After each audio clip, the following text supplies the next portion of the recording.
गोविंदाय नमो नमः। सच्चिदानन्दरूपाय विश्वोत्पत्त्यादिहेतवे तापत्रय विनाशाय श्रीकृष्णाय वयं नुमः। जन्माद्यस्य यतोऽन्वयादितरतश्चार्थेष्वभिघ्नस्वराट् तेने ब्रह्महृदाय आदिकवये मुह्यन्ति यत्सूरयः तेजो वारिमृदां यथा विनिमयो यत्र त्रिसर्गो मृषा धाम्ना स्वेन सदा निरस्तकुहकं सत्यं परं धीमहि। आनंद कंद परमात्मा श्री कृष्ण के चरण कमलों में हम सभी वंदन करते हैं। जो परम सत्य है उनका हम सभी मिलकर के स्मरण करते हैं। विगत एक वर्ष से संस्कृत ज्ञान सुधा के मंच के तत्वाधान में हम यहाँ पर सभी स्वाध्याय अध्ययन करने के लिए उपस्थित हैं और यह हर्ष का विषय है कि बहुत सारी असुविधाओं के बावजूद, बहुत सारी अनेकानेक परिस्थितियों के बावजूद भी यह मंच ज्ञान यज्ञ के लिए हमेशा उपस्थित रहा और इन सब प्रयासों के लिए मैं आप सभी सदस्यों का धन्यवाद करता हूं, क्योंकि आप सभी के प्रयास से ही ये जो यज्ञ है ये निरंतर इसमें कुछ न कुछ प्रतिदिन आहुति दी जा रही है। यह भी एक प्रकार का अनुष्ठान है, यह भी एक प्रकार का तप है और भगवान कृष्ण ने गीता में कहा है कि यज्ञानाम जप यज्ञोस्मि। तो यह भी एक प्रकार का जप यज्ञ है, ज्ञान यज्ञ है, जिसके अंदर हम सभी आहूत हुए हैं और प्रतिदिन थोड़ी भी आहुति दी जाए परंतु हम प्रतिदिन दे रहे हैं। बीच में कुछ असुविधाओं के कारण, व्यस्तता के कारण मैं निरंतर रूप से इसमें आहुति नहीं दे पा रहा हूं, इसके लिए मुझे काफी खेद भी है, परंतु बहुत सारी अनेक परिस्थितियों के कारण ऐसा हो जाता है। मेरा विचार था कि एक वर्ष के अंदर अंदर गीता के 18 अध्याय पूर्ण हो जाए, परंतु ऐसा हो नहीं सका। दूसरा मेरा विचार यह भी था कि जितना भी हो वो सही प्रकार से हो, उसमें पूर्ण जुड़ाव सभी का हो और हम कुछ अध्ययन के माध्यम से सीखते भी जाएं, यह भी आवश्यक है। क्योंकि स्वाध्याय उसी को कहा जाता है जिसमें हम कुछ सीख सकें और जीवन में उसका अनुसरण भी कर सकें। क्योंकि आचार में अगर हम अपने विचारों को नहीं लाएंगे, हमने जो अध्ययन किया है उसका अगर आचरण हम नहीं कर पाएंगे तो किया हुआ अध्ययन उतना सार्थक नहीं है। हालांकि राम का नाम लिया हुआ और जप के माध्यम से, अध्ययन के माध्यम से जो हमने किया है उसका फल तो हमें मिलना ही है, परंतु हमारे जीवन में भी आमूल चूल परिवर्तन होने आवश्यक है, जो हमारे अध्ययन और स्वाध्याय के माध्यम से हम कर सकते हैं। और उसके लिए हमें निधिध्यासन करना होता है। गीता में जैसे चतुर्थ अध्याय में भगवान ने कहा, अभ्यासेन तु कौन्तेय वैराग्येन च गृह्यते। हम अभ्यास और वैराग्य के माध्यम से इन सभी बताए हुए अक्षरशः शब्दों पर हमारा आचरण हम कर सकते हैं। हो सकता है किसी के लिए सरल हो, किसी के लिए कठिन हो, परंतु असंभव बिल्कुल नहीं है, सब कुछ संभव है। तो इसी कड़ी में आज हम उपस्थित हैं सभी गीता के 7वें अध्याय के बारे में कुछ विशेष जानने के लिए, जिसका नाम है ज्ञान विज्ञान योग।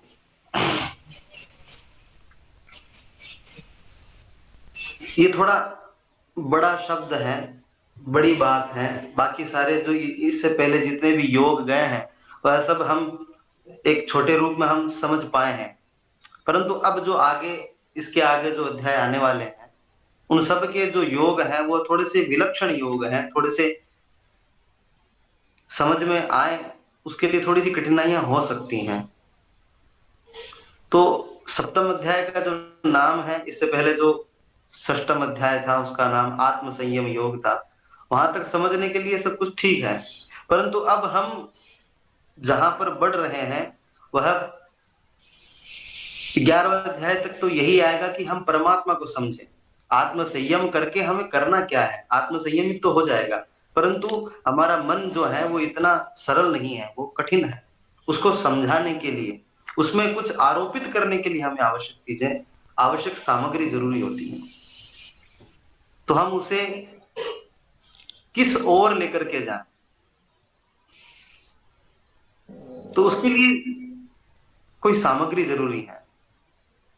तो गीता के माध्यम से परमात्मा 7वें अध्याय से आगे के जितने भी अध्याय हैं, मोटे तौर पर मान लीजिए 11वें अध्याय तक परमात्मा जो है वो अपने बारे में बताएंगे, अपना परिचय प्रदान करेंगे।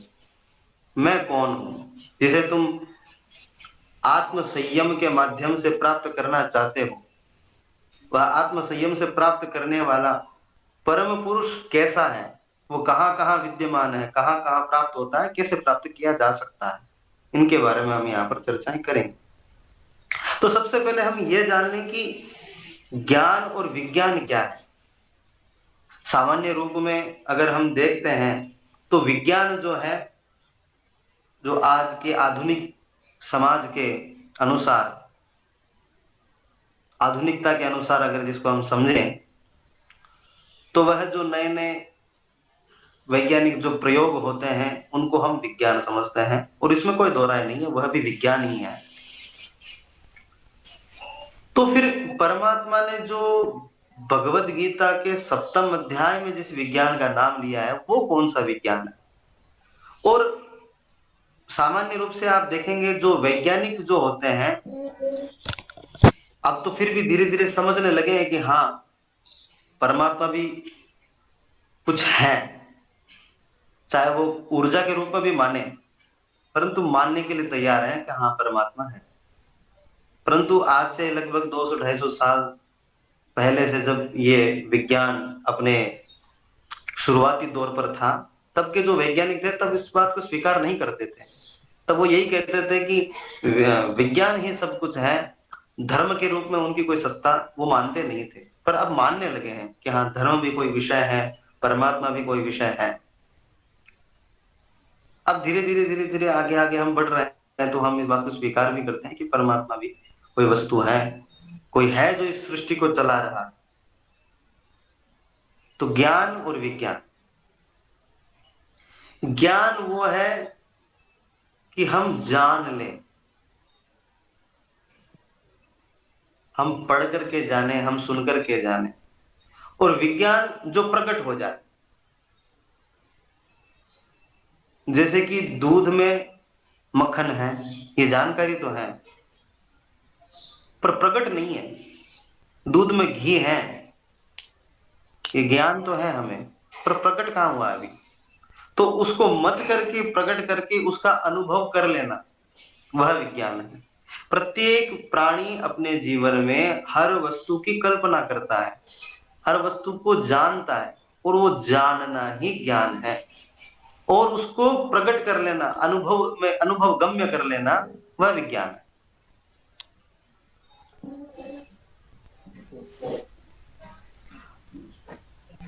7वें अध्याय में कहीं भी एक स्थान पर भगवान ने प्रारंभ में विज्ञान का उच्चारण किया है, उसके बाद में 7वें अध्याय में कहीं पर भी विज्ञान का उच्चारण हुआ ही नहीं है। परमात्मा ने बताया नहीं कि मैं कौन से विज्ञान की बात कर रहा हूं, परंतु ना बताते हुए भी उन्होंने बहुत भारी विज्ञान की बात वहां पर बताई। उन्होंने सारा सृष्टि का विज्ञान हमें समझा दिया कि प्राणी बनता कैसा है, प्राणी के शरीर का निर्माण होता कैसा है। भूमिरापो नलो वायु खम मनो बुद्धि रे वचा, इन श्लोकों के माध्यम से परमात्मा ने हमें ये बता दिया कि परम ये जो सृष्टि है, जो प्राणी है, जो जीव है, वो सब बनते किस प्रकार है। अब उस विज्ञान को पचाना, उस विज्ञान को प्रकट करके अनुभव में लेकर के आना, यह तो अभ्यास का क्रम है। इसके लिए तो अभ्यास की आवश्यकता होती है, बिना अभ्यास के हम इसको प्रकट नहीं कर सकते। और आगे 9वें अध्याय में भगवान उसको प्रकट किस प्रकार किया जाए यह भी बताते हैं।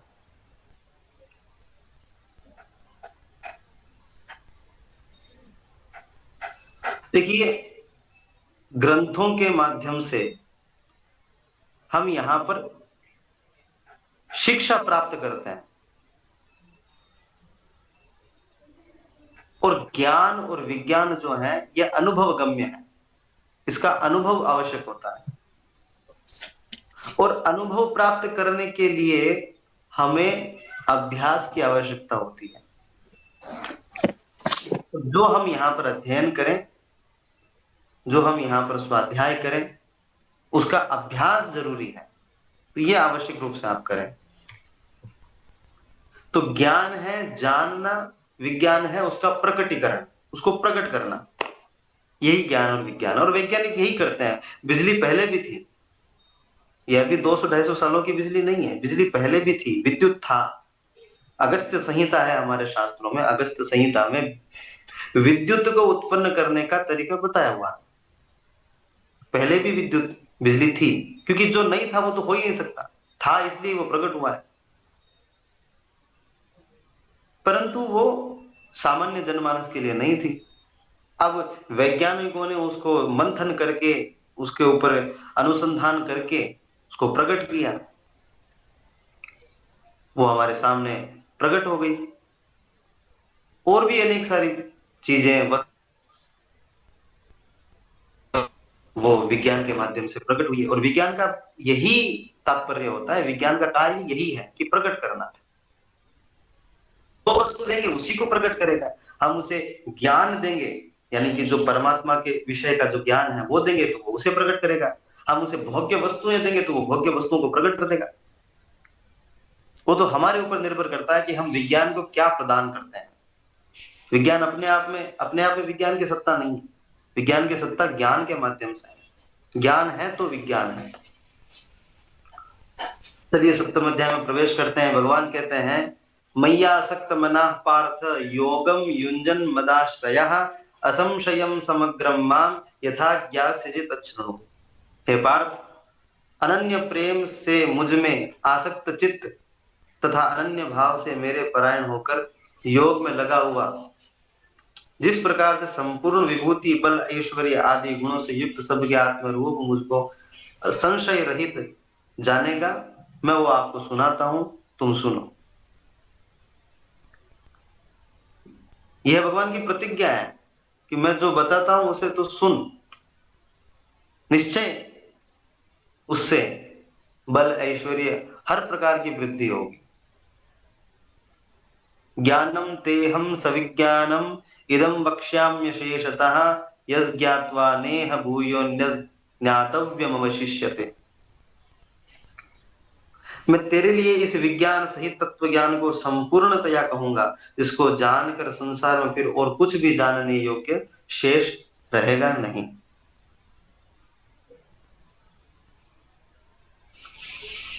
जब ज्ञान को प्राप्त कर लेंगे, विज्ञान को प्राप्त कर लेंगे, तो वैसे भी कुछ शेष रहने वाला है नहीं।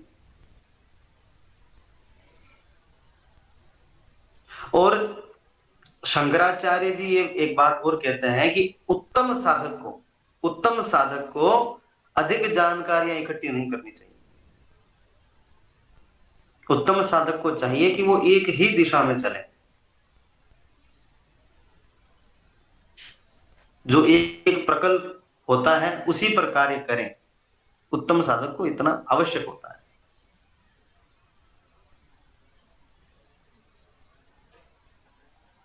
अब हमारे जो प्रयास होते हैं, हम अनेक विषयों पर प्रयास करते हैं, हमारे अनेक कल्पनाएं जिन पर हम प्रयास करते हैं, अनेक प्रकार के हमारे बुद्धि में जो भाव उत्पन्न होते हैं, आवश्यकताओं के अनुसार, तृष्णा के अनुसार, इच्छाओं के अनुसार हम उन पर प्रयास करते हैं।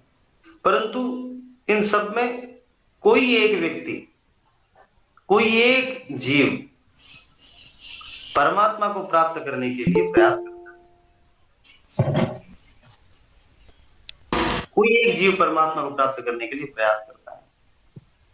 मनुष्याणाम सहस्रेषु कश्चिद् यतति सिद्धये यततामपि सिद्धानाम कश्चिन्माम वेत्ति तत्वतः।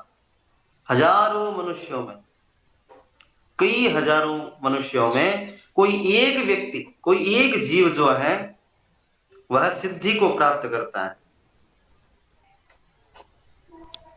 और अनेक सिद्धों में, योगियों में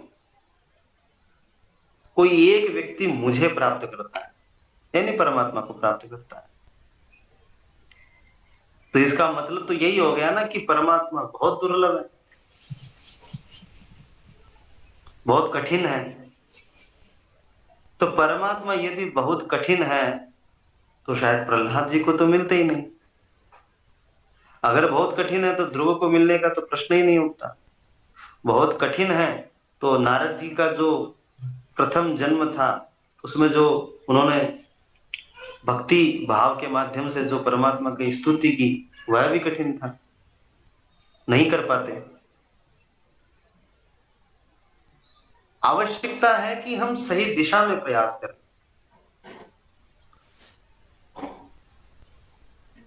धृतराष्ट्र को एक बार विदुर जी ने कहा कि हे महाराज, आप धर्म को जानते नहीं है। तो धृतराष्ट्र ने कहा बिल्कुल जानता हूं, अच्छे से जानता हूं, और हो सकता है शायद मैं आपसे बढ़िया जानता हूं धर्म को। तो अच्छा, तो आप अधर्म को नहीं जानते होंगे? वो भी जानता हूं, अच्छे से जानता हूं। तो कहा फिर आप धर्म को अपनाते क्यों नहीं है? अधर्म आपसे छूटता क्यों नहीं है? तो धृतराष्ट्र ने कहा कि धर्म में मेरी प्रवृत्ति नहीं है, अधर्म से मेरी निवृत्ति नहीं है। तो हम जानते सब कुछ है, परंतु यदा कदा जो माया जो परमात्मा की है उसके प्रभाव से हम कभी कभी प्रवृत्त नहीं हो पाते, कभी कभी हम निवृत्त नहीं हो पाते। असंशयम महाबाहो मनुरुद्र निग्रहम चलम। ये मन जो है कभी कभी किसी में प्रवृत्ति नहीं करता, कभी कभी किसी से निवृत्ति नहीं करता। इसके लिए अभ्यास जरूरी है।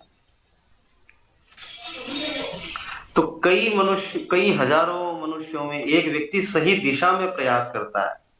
सही दिशा का प्रयास आवश्यक है। मान लीजिए एक दीपक जला हुआ है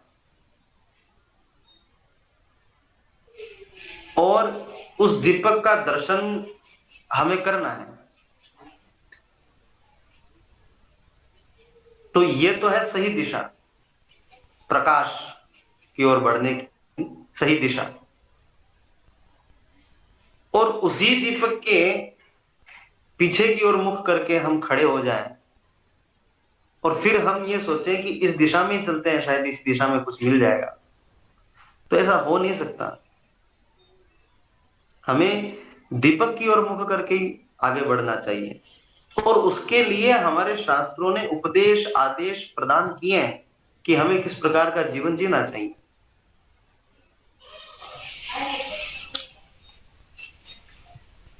देखिए, मन के मालिक हम बने, मन हमारा मालिक नहीं बनना चाहिए। मन हमारा मालिक हो बैठा है,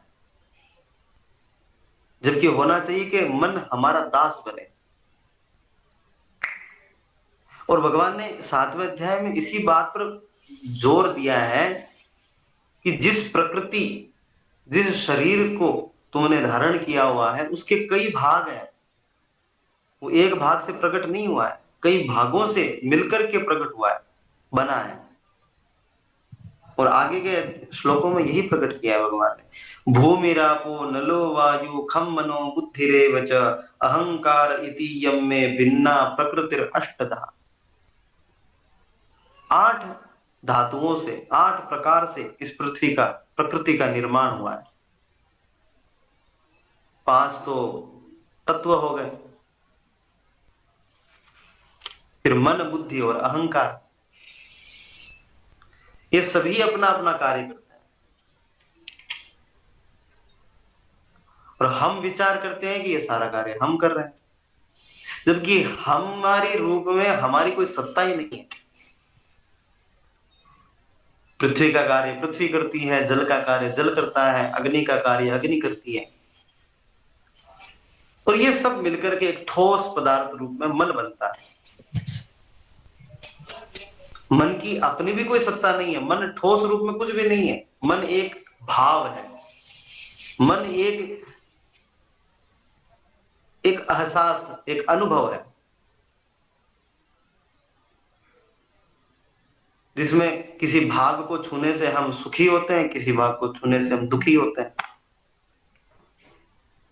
कभी कभी जब मैं थोड़ा सा उद्विग्न हो जाता हूं, या कभी कभी मुझे अहंकार का ऐसा कोई एक झोंका जो आता है, तब मुझे गीता का वो एक श्लोक याद आता है।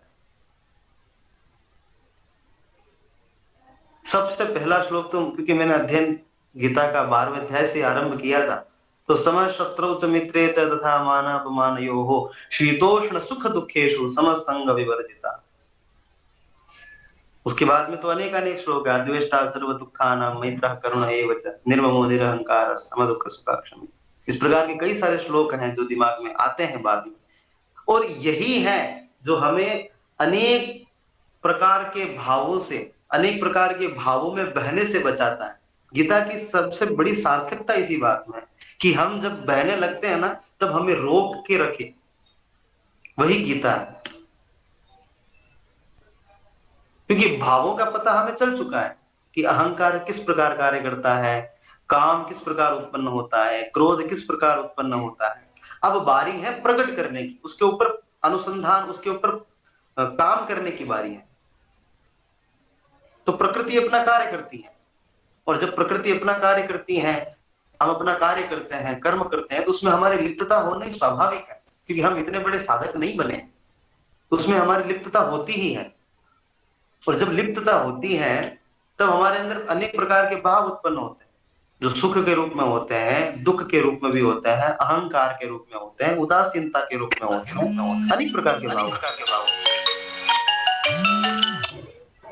इन भावों को समझना होना जरूरी है, और समझ करके हम एक ही दिशा में प्रयास करते रहें, समान रूप से हम चलते रहें, अपनी दिशा में अपना कार्य, अपना कर्म करते रहें, और उस कर्म को हम समर्पित करते रहें।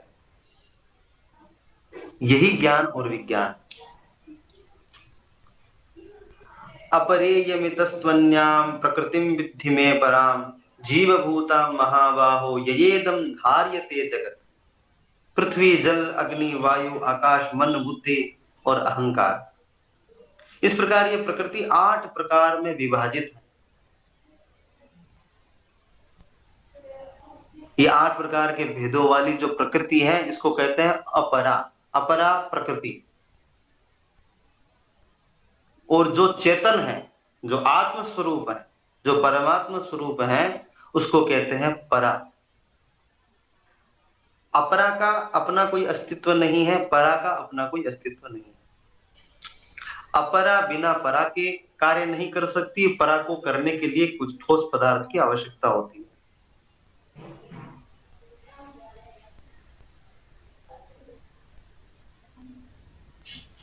साधारण रूप में आपको बताऊं तो एक घर में लगा हुआ पंखा बिना बिजली के क्या कर सकता है? उसकी क्या सत्ता है बिना बिजली के? कोई सत्ता नहीं है। तो वो पंखा अपने आप पर अहंकार नहीं कर सकता कि मैं सर्वशक्तिमान हूं, क्योंकि मैं हूं तो हवा खाएंगे। कैसे हवा खाएंगे? कोई आदमी कैसे सुकून प्राप्त कर सकता है? क्योंकि उसको चलाने के लिए चेतन नहीं है, तो वहां पर बिजली की आवश्यकता है। पर बिजली का भी अपने आप में कोई अस्तित्व नहीं है, क्योंकि बिना पंखे के वो जाएगी कहां? तो परा और अपरा ये दोनों प्रकृति है। अपरा जड़ है, परा चेतन है। हमारा शरीर, जब तक इसमें परा प्रकृति है, तब तक हमें बोलने की, सूंघने की, सुनने की प्रकार की अनेक प्रकार की शक्तियां विद्यमान है।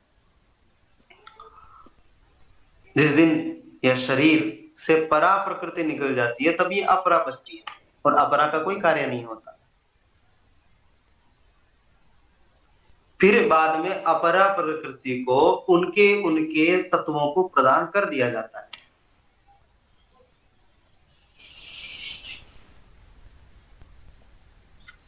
यही विज्ञान है, हम भागों में बांट करके समझें।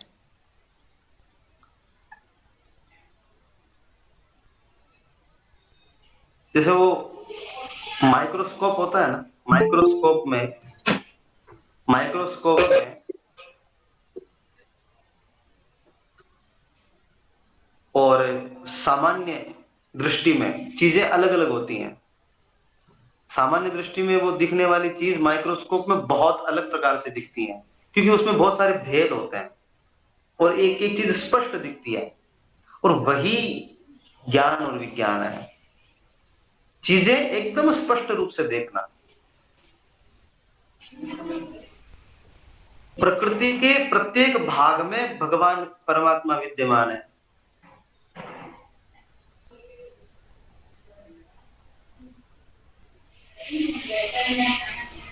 ये हमें जानना आवश्यक है, इसको स्वीकार करना पड़ेगा। एतद्योनीनि भूतानि सर्वाणि इत्युपधारय अहं कृत्स्नस्य जगतः प्रभवः प्रलयस्तथा। यहाँ पर भगवान बहुत बड़ी बात बोल रहे हैं, अपने बारे में बताते हैं, अर्जुन तो ऐसा समझ कि संपूर्ण भूत इन दोनों प्रकृतियों से ही उत्पन्न होने वाले हैं।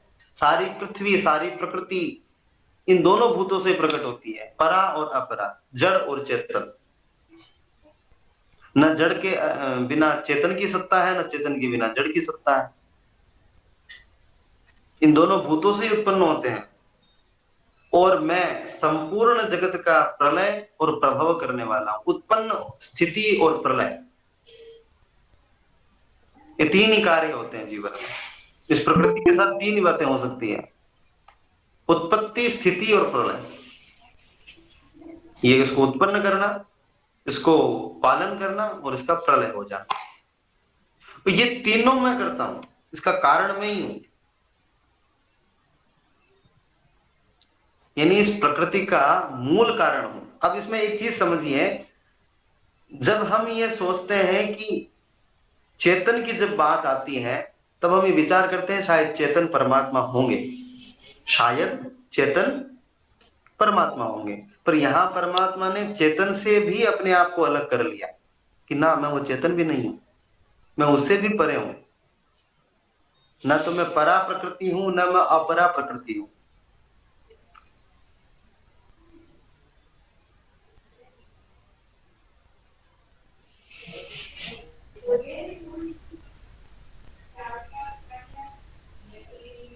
भगवान शंकर की सुंदर स्तुति आपने सभी ने सुनी होगी रुद्राष्टकम के माध्यम से। नमामि शमीशान निर्वाण रूपम निजम निर्गुणम निर्विकल्पम निरीहम चिदाकाशमाकाशवासम भजेहम। तो उसमें क्या बताया है? निर्वाण रूपम, निर्विकारम, निजानंदम, जो प्रत्येक क्षण इन दोनों प्रकृतियों से अलग रहे, जो इन दोनों का कारण तो है परंतु स्वयं नहीं है, वह परमात्मा है। मैं इन दोनों का कारण जरूर हूं, परंतु वो मैं नहीं हूं। मत्तः परतरम नान्यत् किंचिदस्ति धनंजय मयि सर्वमिदं प्रोतम सूत्रे मणिगणा इव। बहुत सुंदर श्लोक है ये। हे धनंजय, मुझसे भिन्न दूसरा कोई भी परम कारण नहीं है, मुझसे भिन्न कोई भी कारण नहीं है। यह संपूर्ण जगत सूत्र में सूत्र के भांति मुझ में ही गूंथा हुआ है। सूत्र में मणियों के सदृश, मणियों के समान। एक जैसे माला होती है, माला कभी पूरी न थोड़ी होती है। एक माला समाप्त हुई, दूसरी माला शुरू, दूसरी समाप्त हुई, तीसरी माला शुरू हो गई। हम थक जाएंगे पर माला थोड़ी ना खत्म होती है। माला का तो वही कार्य है, चलते जाना, चलते जाना। तो ये जो सृष्टि है, जो प्रकृति है, ये जो प्रकृति है, संपूर्ण जगत जो हमें दिखाई दे रहा है, यह परमात्मा में गूंथा हुआ है।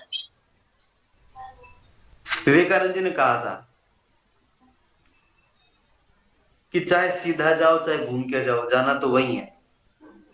चाहे 84 लाख योनियों को पार करते हुए जाओ या एक ही जीवन में साधना करके सीधे चले जाओ, पर जाना तो वही है। तो हम उसी क्रम में घूमते रहते हैं।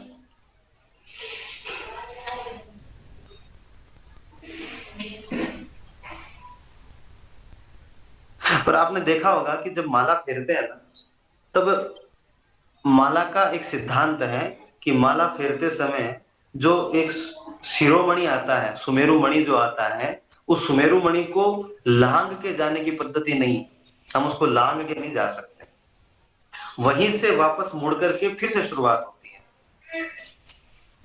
प्रकृति ऐसी ही है, ये जगत इस प्रकार का ही है, वहां से वापस घूमते हुए वहीं पहुंचना है, परंतु आप लांग नहीं सकते। इस पर थोड़ा मंथन करिएगा।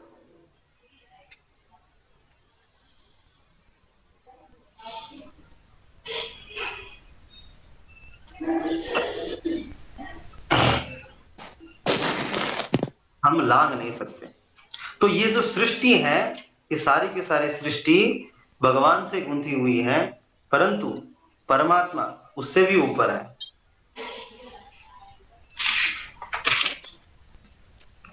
रसोहमप्सु कौन्तेय प्रभास्मि शशि सूर्ययोः प्रणवः सर्ववेदेषु शब्दः खे पौरुषं दृशु।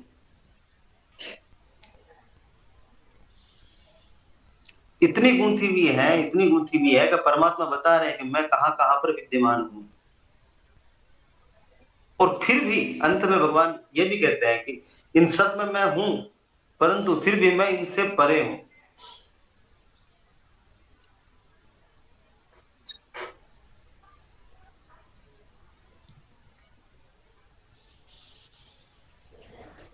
पुण्यो गंधा पृथिव्यां च तेजश्चास्मि विभावसो जीवनं सर्ववेदेषु तपश्चास्मि तपस्विषु बीजं मां सर्वभूतानां विद्धि पार्थ सनातनं बुद्धिर्बुद्धिमतामस्मि तेजस्तेजस्विनामहं बलं बलवतां चाहं कामराग विवर्जितं धर्माविरुद्धो भूतेषु कामोऽस्मि भरतर्षभ। हे अर्जुन, जल में मैं रस हूं, जल का मूल जो तत्व है, जो गुण है, वह रस है। अग्नि का मूल गुण रूप है,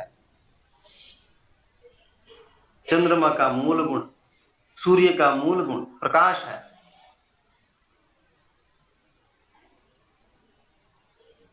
सभी के मूल गुणों को जानना आवश्यक है।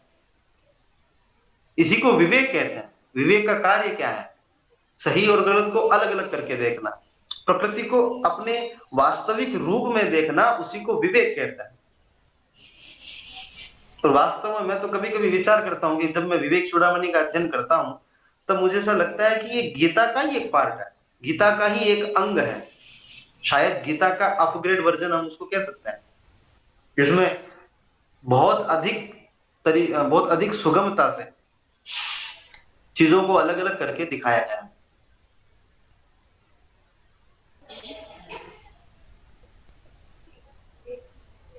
जब हम इनके गुणों को समझ लेंगे, हम तत्वों को जानते हैं, तत्वों का हमें पता है क्योंकि शायद सभी ने इसका अध्ययन किया होगा। हम पृथ्वी तत्व है, अग्नि है, जल है, वायु है, आकाश है, पर इनके गुणों को जानना जरूरी है। जब इनके गुणों को जान जाएंगे ना, तो हमारी जो प्रकृति है, इसको हम समझ जाएंगे। पृथ्वी का गुण गंध है, जल का गुण रस है, अग्नि का गुण रूप है, वायु का गुण स्पर्श है, आकाश का गुण शब्द जी शब्द है ना, आकाश में शब्द है। तो ये पांचों के गुण हो गए। अब इन गुणों का हमारे जीवन में क्या महत्व है? हमारा शरीर बना तो प्रकृति से ही है, इन तत्वों से बना है। तो ये सारे तत्व हमें विद्यमान है। जल के रूप में हमारी जीभ है, अग्नि के रूप में हमारी आंखें हैं, शब्द यानी आकाश के रूप में हमारे कर्ण कान है, स्पर्श के सुख के रूप में हमारी त्वचा है। इस प्रकार से हमारे शरीर के अंदर वो सब कुछ विद्यमान है। तो हमारी सत्ता क्या है? हमारी सत्ता इतनी है कि हम बस निष्काम भाव से कर्म करते रहें। अंततोगत्वा यही कार्य बचता है कि हम हमारे कर्तव्यों का सही प्रकार से निर्वहन करें और आगे बढ़ते जाएं। शास्त्रों पर श्रद्धा हो, गुरु के वचनों पर श्रद्धा हो, और श्रद्धा भाव से परमात्मा के में श्रद्धा भाव से और ये सारे कर्म हम करते जाएं, यही हमारा कर्तव्य है। क्योंकि परमात्मा तो हर जगह है। एक बार मैं गीता का ही सुन रहा था, हमारे माननीय प्रधानमंत्री जी के वहां पर कोई एक, उन्हीं के मंत्रालय में से कोई है जो गीता के अच्छे जानकार है, तो उन्होंने गीता के बारे में बहुत बहुत सीधी और सटीक बात बताई है। उन्होंने कहा गीता को बहुत जटिल रूप में समझने की आवश्यकता नहीं है। गीता कहती है कर्म करो, क्योंकि जिस कर्म को उद्यत होकर के अर्जुन ने वहां पर ये रोष और ये वैराग्य का जो भाव उत्पन्न किया था, तो वहां पर तो हम सन्यास का उपदेश दे ही नहीं सकते, क्योंकि हमें जिस व्यक्ति को विषाद हुआ है उस विषाद से निकालने के लिए, क्योंकि विषाद तो जो हुआ है वो तो सन्यास के लिए उद्यत हुआ वही है, अब उसमें उसके मन से उस विषाद को निकालना है, तो यानी कि उसको कर्म में प्रवृत्त करना है। तो वहां पर उन्होंने बताया कि जो चतुर्थ अध्याय है उसमें जो उन्होंने बताया है भगवान ने, कि हम जो भी कर्म करें उसको हम समर्पण करें, हमने जो अर्जन किया है उसको हम विसर्जन करें, समर्पित करें। अब एक बात बताइए कि जो चीज प्रिय नहीं हो, जिसको हम समर्पित कर रहे हैं उसको वो चीज प्रिय नहीं हो, तो वो हम समर्पित नहीं कर सकते, हम उसको नहीं सौंप सकते, क्योंकि वो फेंक देगा। किसी बच्चे को अगर तीखा पसंद नहीं है तो हम नहीं खिलाएंगे उसको, क्योंकि जैसे उसको खिलाएंगे वो रुष्ट होकर के उसको फेंक देगा। तो जो चीजें परमात्मा को पसंद नहीं है, वो उनके लिए नापसंद है, उनको बिल्कुल भी अच्छी नहीं लगती है, तो वो हम उनको समर्पित नहीं कर सकते।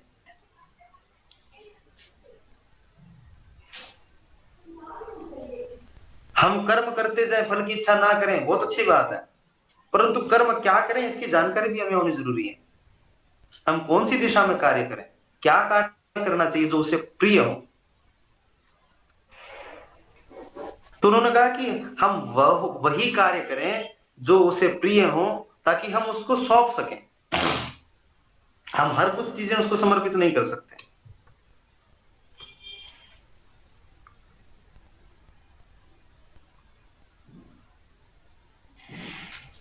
तो परमात्मा यहां पर बता रहे हैं कि सब जगह मैं ही हूं, तो जो तुम करोगे, जो तुम देखोगे, जो तुम सुनोगे, वहां हर जगह मैं विद्यमान हूं। पुण्यो गंधा पृथिव्याम च तेजश्चास्मि विभावसु जीवनम सर्वभूतेषु तपस्विषु। पृथ्वी में पवित्र गंध हूं, अग्नि में तेज हूं, संपूर्ण भूतों में उनका जीवन भी मैं ही, संपूर्ण भूतों में जितने भी चराचर जगत में तत्व हैं, उन सब तत्वों का जो जीवन है वो जीवन मैं ही हूं। और तपस्वियों में तप भी मैं हूं। हे अर्जुन, संपूर्ण भूतों का सनातन बीज मैं ही हूं, बुद्धिमानों की बुद्धि हूं, तपस्वियों का तेज हूं। बिना तेज के तपस्वी तप भी नहीं कर सकते, तो तप भी मैं ही हूं, तेज भी मैं ही हूं। देखिए, जब आप किसी संत का दर्शन करें तब आपको एक अपूर्व आनंद की अनुभूति होती है। हम उनसे बात नहीं करते हैं, परंतु हमें वो आभास होता है, अनुभव होता है। मेरे साथ कई बार होता है, बहुत बार होता है कि मैं उनसे बात नहीं करता हूं, परंतु अंदर से एक बड़ी शांति और बहुत सुकून मिलता है। उनको देखने मात्र, देखने के जितने समय में ही इतनी संतुष्टि मिलती है, तो सोचिए उनसे बात करके, उनसे वार्तालाप करके कितनी संतुष्टि मिलेगी। तो जब हमारे जीवन में इस प्रकार के अनुभव होते हैं, तो इसके दो कारण हैं। एक तो उस तपस्वी में परमात्मा विद्यमान है, और इससे बड़ा कारण कि परमात्मा ने हम पर इतनी कृपा की है कि हमारी दृष्टि कम से कम इतना देख सके कि हाँ, जो सामने खड़ा है उसमें परमात्मा विद्यमान है। परमात्मा हर जगह विद्यमान है। रिक्तता कहीं भी नहीं है, परंतु हमारी दृष्टि में, कम से कम हमारे अनुभव में तो ये बात आनी चाहिए कि सामने वाले व्यक्ति में परमात्मा का स्वरूप है। हर जगह नहीं दिखेगा, कहीं कहीं दिखता है, पर जहां दिखता है वहां देखने की क्षमता भी होनी आवश्यक है, उस क्षमता का विकास भी होना जरूरी है। तो उन तपस्वियों का तेज भी मैं हूं, बलवानों का आसक्ति और कामनाओं से रहित बल अर्थात सामर्थ्य, और सब भूतों में धर्म के अनुकूल, शास्त्र के अनुकूल काम भी मैं हूं। देखो, काम के दो रूप हैं, इसको समझना बहुत जरूरी है, आज के समय में इसको समझना बहुत आवश्यक है। देखिए, धर्म, अर्थ, काम और मोक्ष, ये चार पुरुषार्थ है, इसमें भी काम आता है। काम, क्रोध, मोह, लोभ, इसमें भी काम आता है। पुरुषार्थ में काम जो है तीसरे स्थान पर है, और विकारों में वह प्रथम स्थान में। काम के दो रूप हैं, एक पुरुषार्थ के रूप में है, दूसरा विकार के रूप में है। जब हमारी इच्छाएं हमारे नियंत्रण में नहीं हो, तो जब इच्छाएं हमारे केवल और केवल हमारे शारीरिक विकास, हमारी तृष्णा के अनुरूप बन जाए, हमारी आसक्ति के अनुरूप बन जाए, तो वो विकार है। हमारी तुष्टि के लिए, हमारी पुष्टि के लिए जब बन जाती हैं तो उसे विकार कहते हैं, वो विकार बन जाता है। और जब हमारी तृष्णा पूर्ण नहीं होती है, तब हमारे अंदर क्रोध की उत्पत्ति होती है, जो दूसरे अध्याय में बताया हुआ है। क्रोधान् भवति सम्मोहः, सम्मोहात् स्मृति विभ्रमः, स्मृतिर्भ्रंशात् बुद्धिनाशो, बुद्धिनाशात् प्रणश्यति। तो जो विषयों से ही काम की उत्पत्ति होती है, बिना विषय के काम की उत्पत्ति नहीं हो सकती। विषयों का अधिक चिंतन हमारे बुद्धि को काममय बनाता है। इसका मतलब यह नहीं कि हम सब कुछ छोड़ छाड़ करके सन्यासी बन जाए, पहाड़ों में चले जाए, क्योंकि विषयों का चिंतन तो पहाड़ों में भी नहीं छोड़ेगा, वो तो वहां भी लगा रहेगा पीछे। वास्तविक सन्यास तो वही है कि हम यहीं डटे रहें, यहीं डट करके रह करके, और हम उस काम को जीत करके अपने कर्मों को करते जाएं। दूसरा काम पुरुषार्थ। पुरुषार्थ के माध्यम से हम धन का संचय करें, पुरुषार्थ के माध्यम से हम अनेकानेक संपत्तियों का संग्रह भी करें, परंतु संग्रह करने के बाद में करना क्या है, उसको धर्म के कार्य में लगाया जाए। यही तो गृहस्थ है, गृहस्थ का धर्म यही तो कहता है। और शंकराचार्य जी ने कहा है, धन्योपि गृहस्थाश्रम, ये गृहस्थाश्रम धन्य है, क्योंकि गृहस्थी एक ऐसा धर्म है, एक ऐसा आश्रम है जिसके माध्यम से बाकी के जितने भी आश्रम है वो सब चलते हैं। तो यहां पर काम बुरा नहीं है, केवल काम बुरा है। धर्म में काम, जैसे भगवान ने भी यहां पर बताया है, शास्त्र के अनुकूल काम जो है वो मैं हूं, अशास्त्र के रूप में किया हुआ काम मैं नहीं हूं। इसलिए हमारी जो इच्छाएं हैं वो काम में हो, परंतु धर्म के अनुकूल हो, वह कार्य धर्म के अनुकूल करें।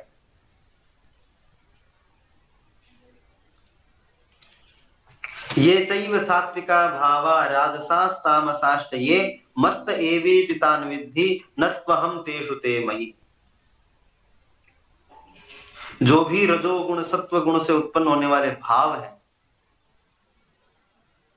वह सब मुझसे ही उत्पन्न होने वाले हैं, परंतु उनमें मैं और वे मुझ में नहीं है। वो मेरे से उत्पन्न हुए हैं, परंतु उनमें मैं हूं नहीं, मैं उनसे भी परे हूं। इसको समझने के लिए तो हमें अभ्यास की तो आवश्यकता है ही है, पर कभी अगर आपको समय मिले तो एक निर्वाण षटकम बोल के एक स्तोत्र आता है, निर्वाण षटकम, उसको आप जरूर सुने या उसको पढ़ें, तो उसके माध्यम से हम थोड़ा बहुत समझ पाएंगे। चिदानंद रूपः शिवोहम शिवोहम, मैं कौन हूं? मैं चिदानंद शिव हूं, शिव हूं, शिव। न मैं भूमि हूं, न मैं वायु हूं, न मैं तेज हूं, न मैं भोजन हूं, न मैं भोक्ता हूं, न मैं पुण्य हूं, न मैं पाप हूं। मैं कौन हूं? मैं चिदानंद रूपः शिवोहम शिवो।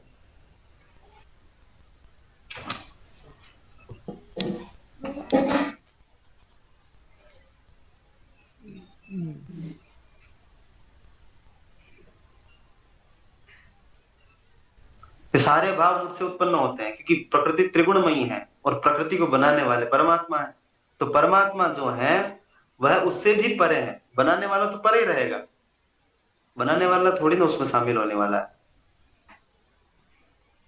तो परमात्मा कहते हैं कि मैं इनसे भी परे हूं। त्रिभिर्गुणमयीर भावैरेभिः सर्वमिदं जगत मोहितं नाभिजानाति मामेभ्यः परम अव्ययम्। गुणों के कार्य रूप सात्विक, राजस और तामस, इन तीनों प्रकार के भावों से यह सारा संसार प्राणी समुदाय मोहित है। इसलिए इन तीनों गुणों पर परे मुझ अविनाशी को नहीं जानता है। परमात्मा इन तीनों गुणों से परे है। इन तीनों गुणों में रहे वह परमात्मा नहीं है। जो अविनाशी है वो थोड़ी इसमें शामिल होगा। जिसने इन सभी को बनाया है इसके लिए बहुत अधिक अभ्यास की आवश्यकता है, बहुत अधिक निधिध्यासन की आवश्यकता है। और सबसे अधिक आज के परिप्रेक्ष्य में देखते हुए निष्काम भाव से कर्म करने की आवश्यकता है। वहां तक पहुंचने के लिए हमें हमारे जो निजी कर्तव्य जो है, धर्म जो है, उनका सही रूप से पालन करते करते करते करते जाना होगा। तब हम उस भाव तक पहुंच पाएंगे। एक बात हमेशा मेरे ध्यान रखिएगा, अर्जन और विसर्जन। पुण्य को कमाया है तो भी उसका विसर्जन, धन को कमाया है तो उसका भी विसर्जन, सेवा कमाई है तो उसका भी विसर्जन, सभी कार्यों का विसर्जन करना है। पर कमाई वही करना जिसका विसर्जन किया जा सके। हमें कमाई वही करनी चाहिए जिसका हम विसर्जन कर सकें।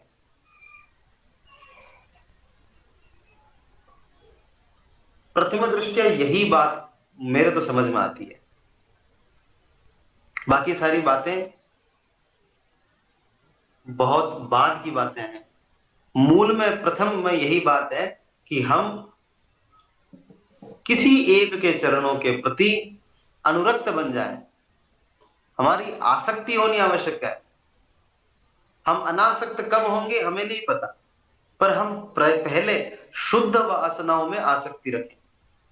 और विवेकानंद जी भी कहते हैं कि आसक्ति आवश्यक आवश्यक है, पर आसक्ति जो है वह शुद्ध हो, शुभ हो। और जब हम परिपूर्ण हो जाएं, दृढ़ हो जाएं, तब हमें चाहिए कि हम उस आसक्ति जो शुद्ध है, शुभ है, उसको भी हम त्याग दें। पर यह बहुत आगे की बात है।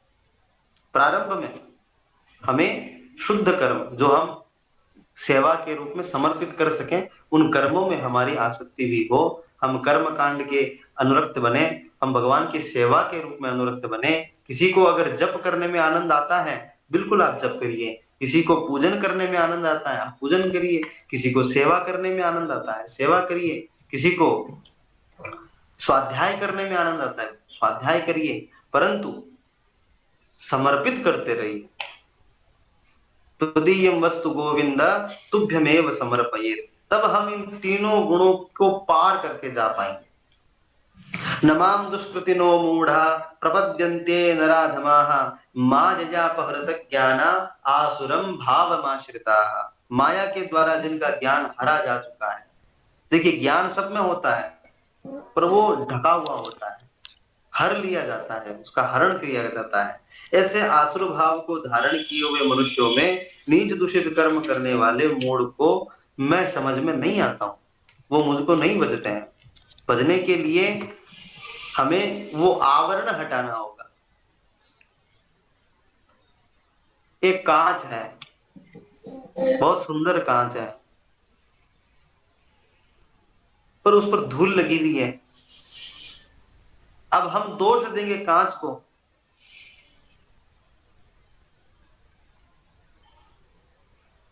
तो उससे कुछ हासिल नहीं होने वाला है। हमें उद्यम करना होगा, हमें प्रयास करना होगा कि उस कांच के ऊपर लगी हुई मिट्टी को हम हटा दें। मिट्टी हट जाएगी तो कांच दिखने लगेगा, बिंब में प्रतिबिंब दिखने लग जाएगा। तो ये जो लगा हुआ जो मिट्टी है, यही माया है।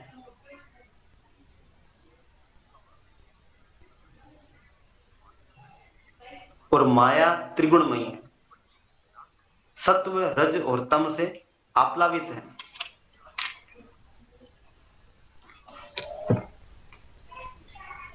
अब भगवान आगे संदेश देते हैं कि मेरे जो भक्त हैं, जो मुझे भजते हैं, जो मुझे जानने की चेष्टा करते हैं, वह 4 प्रकार के होते हैं। अभी तक जो बताया उन्होंने, वह पहले तो उन्होंने ज्ञान और विज्ञान को प्रकट किया, उसके बाद में प्रकृति के बारे में उन्होंने बताया, उसके बाद में प्रकृति को बनाने के बाद में प्रकृति 3 प्रकार से बनती है। उन तीनों गुणों को वहां प्रकट किया परमात्मा ने। तीनों गुणों को प्रकट करने के बाद में अब परमात्मा यहाँ पर आदेश कर रहे हैं कि भक्त कितने प्रकार के होते हैं। देखिए यहाँ पर परमात्मा हर चीज को प्रकट कर रहे हैं। चतुर्विधा भजन्ते माम जना सुकृतिनोर्जुन, आर्तो जिज्ञासुरर्थार्थी ज्ञानी च भरतर्षभ। 4 प्रकार के व्यक्ति, 4 प्रकार के भक्त मेरा भजन करते हैं। प्रथम आर्त, यानी संकट में, संकट की घड़ी में जो भजते हैं उनको आर्त भक्त कहता है। और कोई गलत बात नहीं है, संकट के समय परमात्मा को याद करना बहुत अच्छी बात है। इसीलिए भगवान को कहते हैं ना, आर्त त्राण परायण। भगवान का नाम है ये, आर्त त्राण परायण। जो संकट में फंसे हुए का निकाल दे, परायण जो हो। जिज्ञासु, जो जानना चाहते हैं परमात्मा के बारे में। आर्तो जिज्ञासु, जानने की इच्छा प्रकट करना, वो जिज्ञासु होते हैं। अर्थार्थी, सांसारिक पदार्थों की प्राप्ति के लिए, सांसारिक सुखों को प्राप्त करने के लिए बजने वाला भक्त अर्थार्थी भक्त कहा जाता है। अंत में आता है ज्ञानी, जो निष्काम भाव से कर्म भी करता है और बैठ करके एकांत भाव में भजन भी करता है, अपने आप को पूर्ण समर्पित करते हुए कार्य करता है, वह है ज्ञानी भक्त।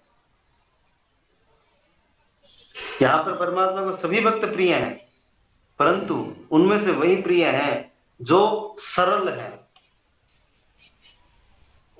आज के समय में सबसे बड़ी समस्या यही है कि हमें सरलता बहुत पसंद है, परंतु सामने वाले में वो सरलता होनी चाहिए, स्वयं में नहीं होगी। जब खुद की बारी आती है तो हम यही विचार करते हैं कि सरल हो जाएंगे तो दुनिया जीने ही नहीं देगी।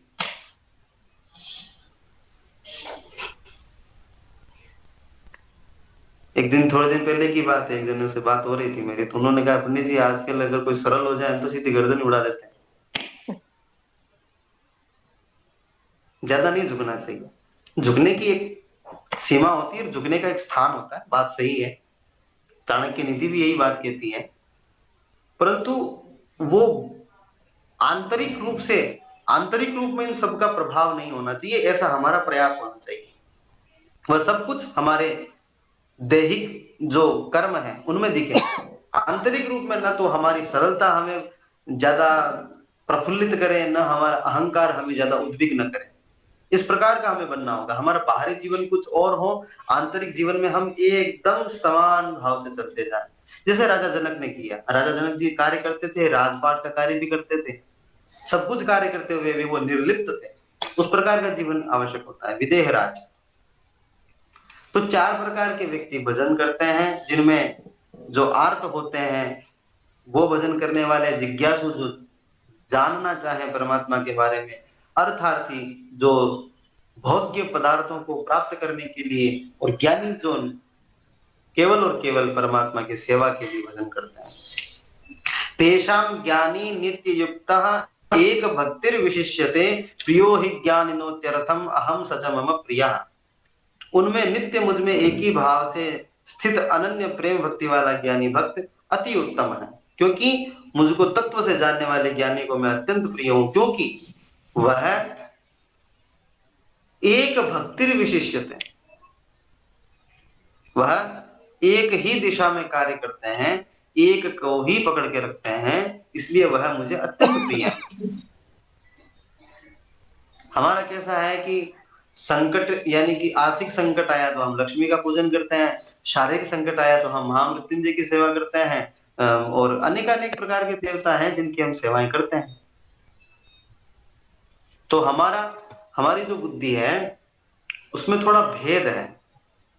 तो जो ज्ञानी होते हैं वह इन सब की सेवा तो करते हैं, परंतु उनका संकल्प एक ही भाव का होता है, सब में एक ही भाव से परमात्मा को देखते हैं। उदारा सर्व एवैते ज्ञानी त्वात्मैव मे मतम आस्थितः सहि युक्तात्मा मामेवानुत्तमां गतिम्। सभी उदार हैं, इनमें से कोई गलत नहीं है, ये सभी उदार हैं, परंतु ज्ञानी तो साक्षात मेरा स्वरूप है, क्योंकि वह शांत है, स्थिर है, संतुष्ट है। ऐसा मेरा मत है, क्योंकि वह मदगत मन बुद्धि वाला ज्ञानी भक्त अति उत्तम गति स्वरूप मुझ में ही अच्छी प्रकार स्थित रहता है। देखिए, शरीर चलता हुआ ठीक लगता है और मन रुका हुआ अच्छा रहता है। तो मन को जितना हम नियंत्रण में करेंगे उतना ठीक है, शरीर को हम जितना चलायमान रखेंगे उतना अच्छा। तो मन को एकत्रित किया जा सकता है अपनी इंद्रियों को नियंत्रित करके। इंद्रियों को नियंत्रित करें तो मन अपने आप नियंत्रण में आएगा। मन नियंत्रण में आएगा तो हमारे कर्म तो वही रहेंगे, हमें कर्म तो करना है, हमें धन भी कमाना है, हमें ज्ञान भी अर्जित करना है, हमें सेवा भी करनी है, परंतु इन सब में मैं कर रहा हूं ये कर्तापन का भाव हमें पीड़ा प्रदान करता है, इसलिए हम ज्ञानी नहीं बन पाते हैं। ज्ञानी बनने के लिए इन सब कार्यों को करते हुए हमें निर्लिप्त होके रहना है, तब हम वहां तक पहुंच सकते हैं। अब इस प्रकार के ज्ञानी जो हैं वो कैसे बनते हैं? बहूनाम जन्मनामन्ते ज्ञानवान मां प्रपद्यते वासुदेवः सर्वमिति स महात्मा सदुर्लभः। बहुत जन्मों के अंत में तत्व ज्ञान को प्राप्त हुआ भक्त सब जगह सर्वम खलविदम ब्रह्म इस भाव से वह मुझे बचता है, वह महात्मा अत्यंत दुर्लभ है, क्योंकि इस प्रकार का भाव जो है वह अनेक जन्मों की यात्रा करने के पश्चात प्राप्त होता है। कामैस्तैस्ते हृतज्ञान प्रपद्यन्तेन्य देवताः तम तम नियममास्थाय प्रकृत्या नियता स्वयं।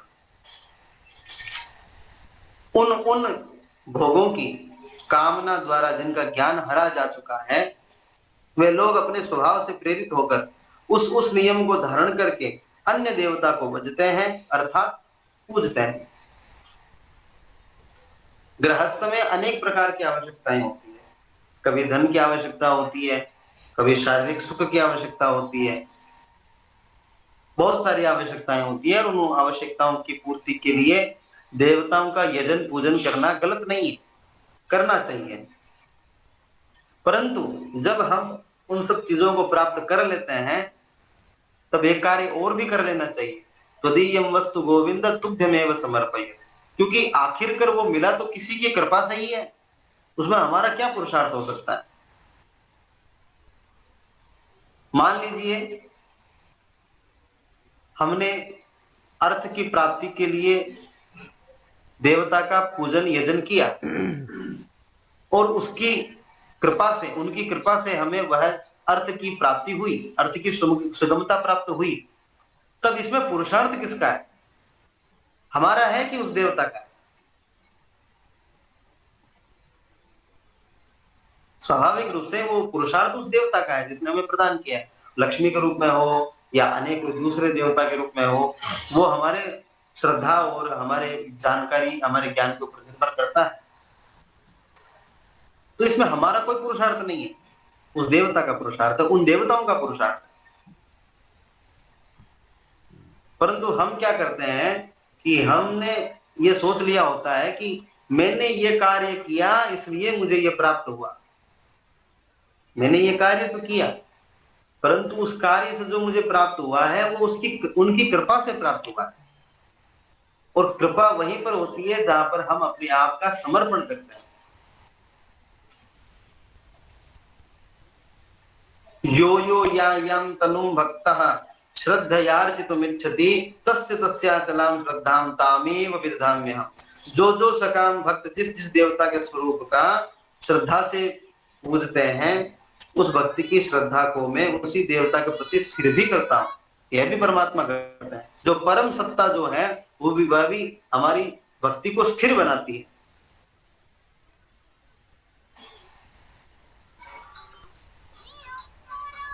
और हम सकाम रूप से जो भी अनुष्ठान करते हैं उसकी पूर्ति भी वही परमात्मा करते हैं। सतया श्रद्धया युक्तस्तस्याराधन नीहते लभते च ततः कामान मयैव विहितान् हितान्। वह पुरुष उस श्रद्धा से युक्त होकर उस देवता का पूजन करता है और उस देवता से मेरे द्वारा ही विधान किए हुए उचित भोगों को निस्संदेह प्राप्त करता है। इसमें कोई संदेह नहीं है कि उसको प्राप्त न किया जाए, प्राप्त होता है, परंतु उसमें मूल कारण जो है वह परम शक्ति है, परम आत्मा है, परम ईश्वर है, जो अनेक प्रकार के भागों में विद्यमान है और अनेक प्रकार के भागों से वो हमें सुख सुविधाएं भी प्रदान करता है। अंतवत्तु फलम तेषां तद्भवत्यल्पमेधसां देवान् देवयजो यान्ति मद्भक्ता यान्ति मामपि। परंतु वह जो फल होते हैं वह नाशवान होते हैं। इसीलिए कहता हूं कि कृपा का भाव हमेशा रखें। जो प्राप्त हुआ है वो ईश्वर की कृपा से प्राप्त हुआ है। ये भाव जब तक हमारे बुद्धि में रहेगा तो हमारे जो भोग हैं वह आएंगे तब भी हमें इतनी परेशान नहीं करेंगे, वो जाएंगे तब भी हमें उतना परेशान नहीं करेंगे। परेशानी सुख अधिक प्राप्त हो तब भी है, परेशानी दुख अधिक प्राप्त हो तब भी है। एक व्यक्ति था भीलवाड़ा, यहाँ पर राजस्थान में भीलवाड़ा जिला है, भीलवाड़ा जिले में एक छोटा सा गांव था। उसकी जमीन के ऊपर वो चाय की दुकान लगाता था। तो एक दिन एक कोई जमींदार आया, अभी की बात है, तो उसने कहा कि ये जमीन तो मुझे बेच दे। तो उसने कहा नहीं, मैं नहीं बेचूंगा, ये मेरे रोजगार का साधन है। तो कहा मुझे बेच दे, मैं तुझे 3 करोड़ रुपए दूंगा। और वास्तव में जमीन थी इतनी मूल्यवान। तो उसने 3 करोड़ सुना और सुनते ही उसे अटैक आया और वो चला गया।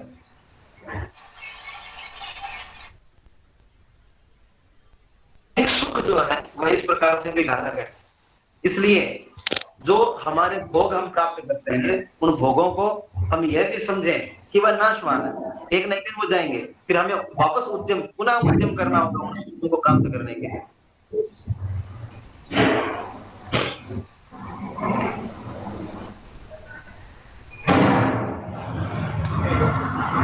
वह सारे भोग नाशवान है। इसलिए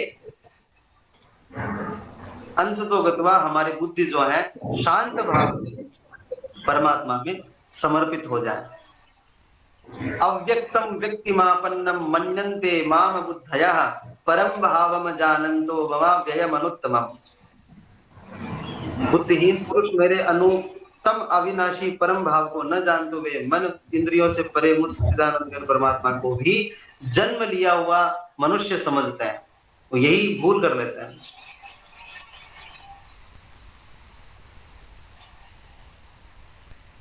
आकाश की ओर नजर उठा करके कभी कभी हमें स्वयं का भी और उस परमात्मा का भी दर्शन कर लेना चाहिए।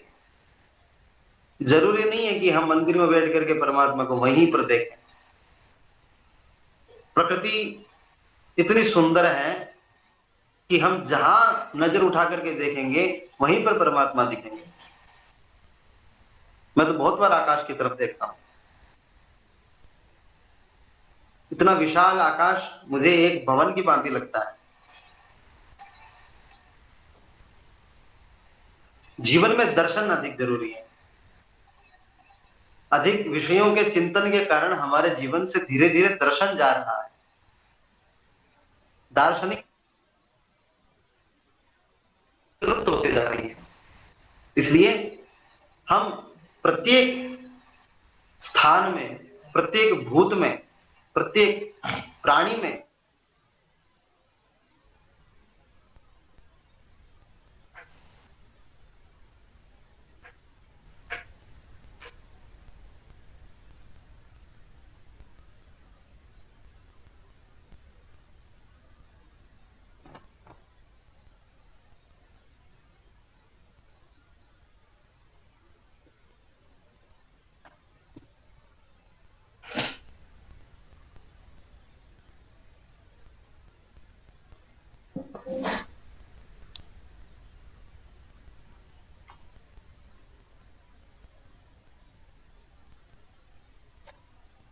क्लेशनाशाय गोविन्दाय नमो नमः।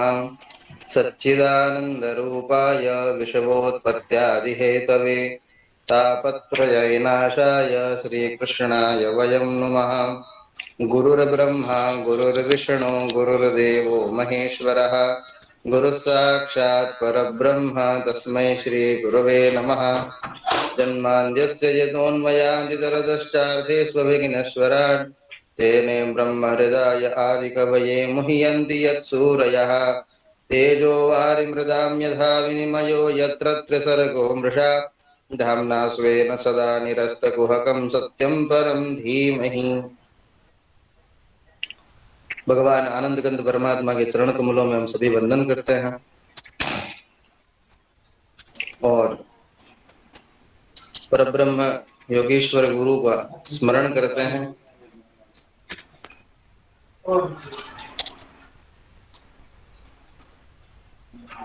स्मरण करने के साथ में हम आज के विवेचन में प्रवेश करते हैं।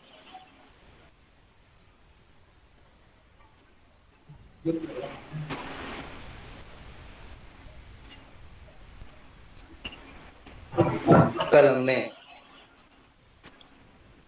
जो विवेचन, जो स्वाध्याय किया, गीता के 7वें अध्याय ज्ञान विज्ञान योग के माध्यम से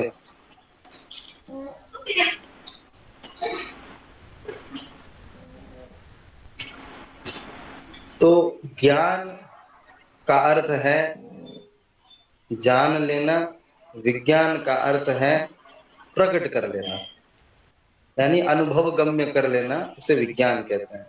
संशोधित कर लेना, जैसे कि हरि व्यापक सर्वत्र समाना। तुलसीदास जी कृत रामचरितमानस की यह चौपाई है। हरि व्यापक सर्वत्र समाना प्रेम ते प्रकट होई में माना। भगवान तो सर्वत्र है, हर जगह है, कण कण में है, अणु अणु में है, परंतु अब उन्हें प्राप्त कैसे करें? जैसे हवा हर जगह चलती है, परंतु जो आनंद पेड़ के नीचे बैठ के उसी हवा का आनंद लेने में है, वही वो आनंद बाहर दूसरी जगह नहीं है। तो इसका मतलब यह नहीं कि हवा दोनों जगह अलग अलग है, हवा एक ही है।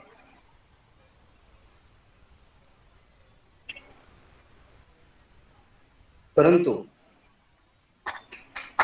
हरि के प्रति, परमात्मा के प्रति हमारा जो प्रेम है, उसी से वो हरि का प्रेम प्रकट होता है, हरि प्रकट होते हैं।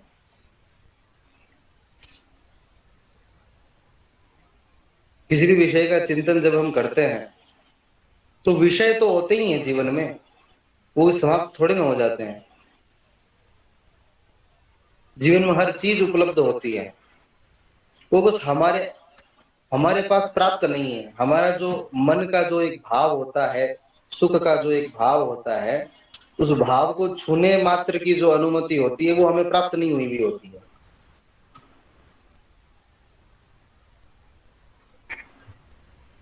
उसके कारण हम उसे प्रकट हुआ हुआ नहीं मानते हैं।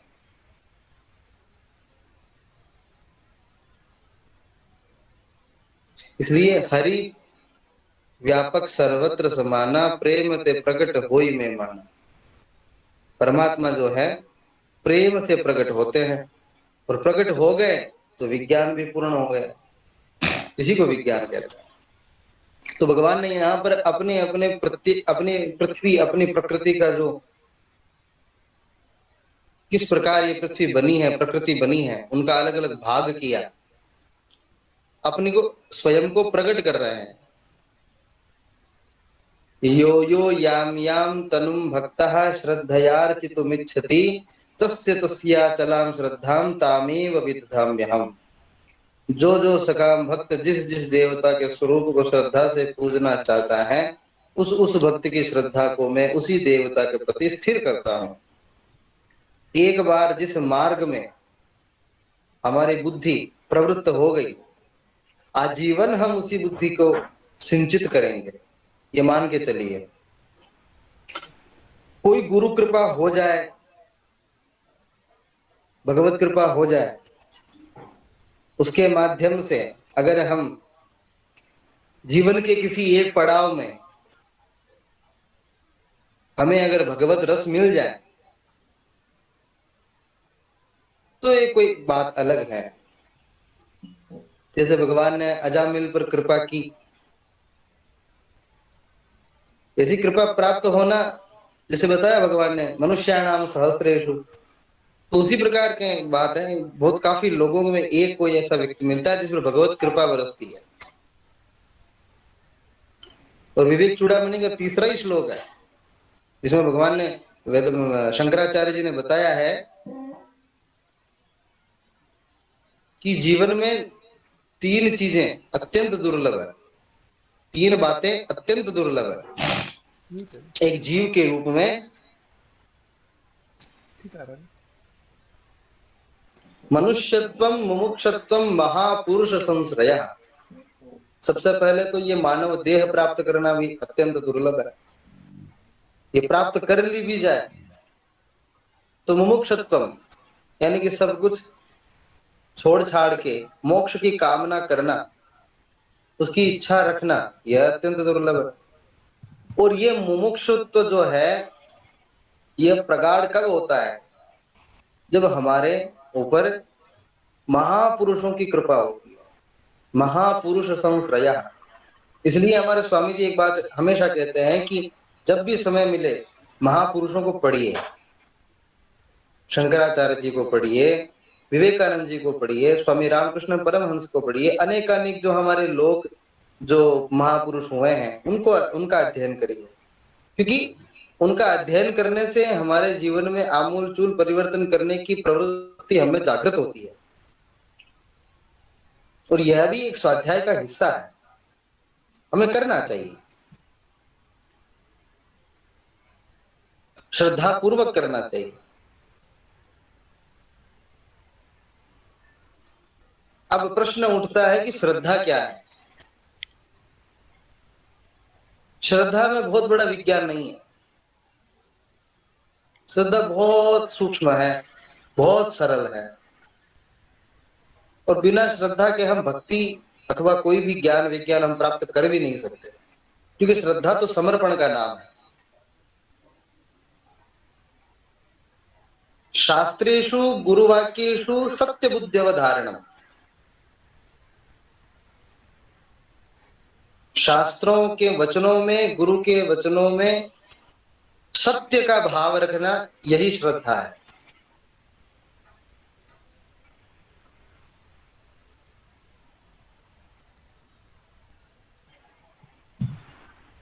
क्योंकि जहां श्रद्धा है वहां पर तर्क नहीं हो सकता, और जहां तर्क है वहां श्रद्धा नहीं हो सकती। इसलिए श्रद्धा पूर्वक हमें महापुरुषों का अनुसंधान, अनुसरण, आचरण करना चाहिए।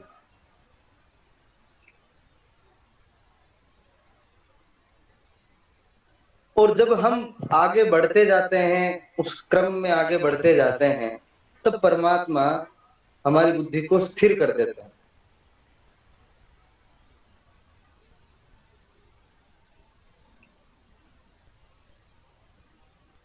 प्रथमतया हम सकाम रूप से परमात्मा की सेवा करते हैं, और जैसे जैसे हम आगे बढ़ते हैं हमारी बुद्धि धीरे धीरे धीरे धीरे उन सकाम भावों से छूट करके और निष्काम भाव की ओर बढ़ती जाती है।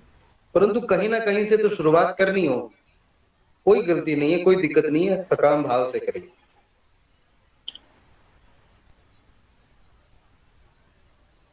सतया श्रद्धया युक्ता तस्याराधनमीहते लभते च ततः कामान मयैव विहितान् हितान्।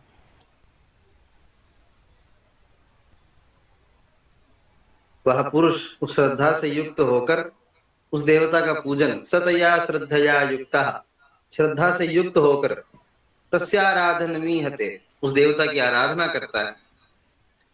लभते च ततः कामान, उन कामनाओं से युक्त होकर के जिन देवताओं का पूजन किया जाता है, उनकी कामना उन देवताओं के माध्यम से मैं निस्संदेह पूरी करता हूं। अब देखें, यहाँ पर परमात्मा एक बात ये भी बता रहे हैं कि जिन देवताओं के माध्यम से, पूजन अर्चन अनुष्ठान के माध्यम से जो हम याचना करके, जो हम सुख की कामना करके सुख को प्राप्त करते हैं, उन सुखों को भी परमात्मा ही अपनी ऊर्जा से प्रदान करते हैं। और ये कोई बहुत बड़ा विज्ञान नहीं है, सामान्य सी बात है।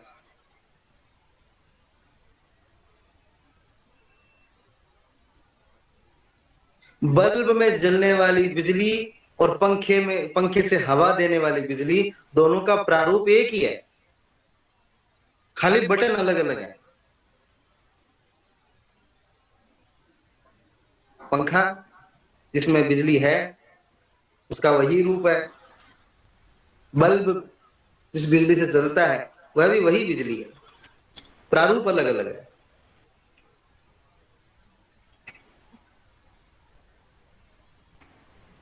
इसी प्रकार से परमात्मा भी अनेकानेक देवताओं के माध्यम से इस सृष्टि को चलाते हैं, परंतु चलाता एक ही है, सर्वे सर्वा एक ही है। इसलिए हम जब भी, अब हम आरती तो गाते हैं परमात्मा भगवान की, शिव जय शिव ओंकारा जो हम आरती करते हैं, उसमें एक बात आती है, ब्रह्मा विष्णु सदाशिव ध्यानत अविवेका प्रणवाक्षर के मध्य ये तीनों एक। बहुत छोटी सी पंक्ति है और बहुत सरल पंक्ति है, परंतु हम कभी उन पंक्तियों को समझने का प्रयास करते नहीं है। जो अविवेकी होते हैं, जिनमें विवेक नहीं होता है, उनके लिए ब्रह्मा विष्णु सदाशिव अलग अलग हैं, पर जो विवेक पूर्ण विवेकी हैं उनके लिए ये तीनों एक हैं, ये तीनों एक ही हैं। कुछ समय पहले मैं अभी यहाँ पर मंदिर में अनुष्ठान कर रहा था, तो उस मंदिर में कई लोगों के द्वारा शिवजी वहां पर विराजमान कर दिए जाते हैं। बहुत सारे शिवजी वहां पर विराजमान थे, कई पुराने भी थे, कई अभी नए भी थे। प्रधान शिव जो है, उनकी प्रतिमा जो है वो विराजमान है ही है। तो वहां पर मैं ये विचार कर रहा था कि देखिए, जीवन में दर्शन होना चाहिए। तो मैं वहां पर विचार कर रहा था कि जो अनेक अनेक शिव हैं वह भी शिव ही है, और जो प्रधान है वह भी शिव ही है। तो हम इनका नाम का निर्धारण कैसे करें? एक ही मंदिर में, एक ही स्थान में हम अलग अलग नामों का निर्धारण कैसे करें? तो शिव भी एक तत्व का नाम है, शिव तत्व है, ब्रह्म तत्व है, तो इनका नाम का निर्धारण कैसे करें? हम नहीं कर सकते। अच्छा, हमने कर भी लिया, अगर हमने नाम का निर्धारण कर भी लिया, तब भी हमारी श्रद्धा में कोई प्रकार का फेरबदल होने वाला नहीं है, कोई अंतर नहीं आएगा। आपने अगर शिव ज्योतिर्लिंग का अगर दर्शन किया हो, कभी आप काशी विश्वनाथ गए हैं, कभी आप ओंकारेश्वर गए हैं, कभी अंतर आया? काशी विश्वनाथ में बहुत ज्यादा आनंद आया या फिर ओंकारेश्वर में थोड़ा कम आनंद आया? बाहरी वातावरण एक अलग बात है, अंदर के वातावरण में आपको कोई अंतर आने वाला नहीं है, आपकी श्रद्धा में कोई अंतर नहीं आएगा। तर्क में अंतर आ सकता है, तार्किक रूप में हम बहुत सारे तर्क प्रदान कर सकते हैं कि काशी की व्यवस्थाएं अच्छी है, ओंकारेश्वर की व्यवस्थाएं अच्छी नहीं है, ऐसे प्रकार के कई सारे हमारे दिमाग में तर्क आ सकते हैं, पर हमारी श्रद्धा में कोई अंतर नहीं आएगा। और हमारे लिए काशी विश्वनाथ में भी शिवजी ही है और ओंकारेश्वर में भी शिवजी ही है। उसी प्रकार परमात्मा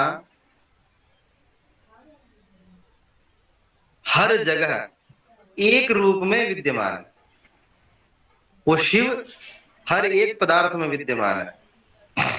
और जब हम इस सृष्टि को ऊपर से देखते हैं, ऊपरी तौर पर देखते हैं, तब न तो यहाँ पर कोई बनवारी लाल है, न यहाँ पर अन्य कोई और जितने भी सदस्य इस पृथ्वी पर निवास करते हैं, यहाँ पर कोई नहीं है। यहाँ पर वही चिदानंद रूप शिवोहम शिवोहम इसी रूप में है।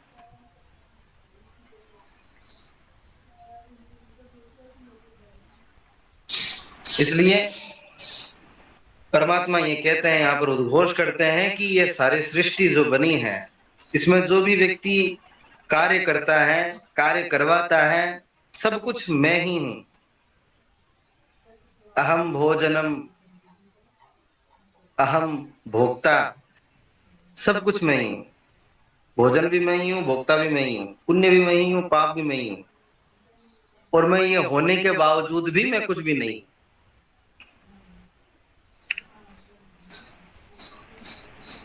अंतवत्तु फलम तेषां तद्भवत्यल्पमेधसां देवान् देवयजो यान्ति मद्भक्ता यान्ति मामपि।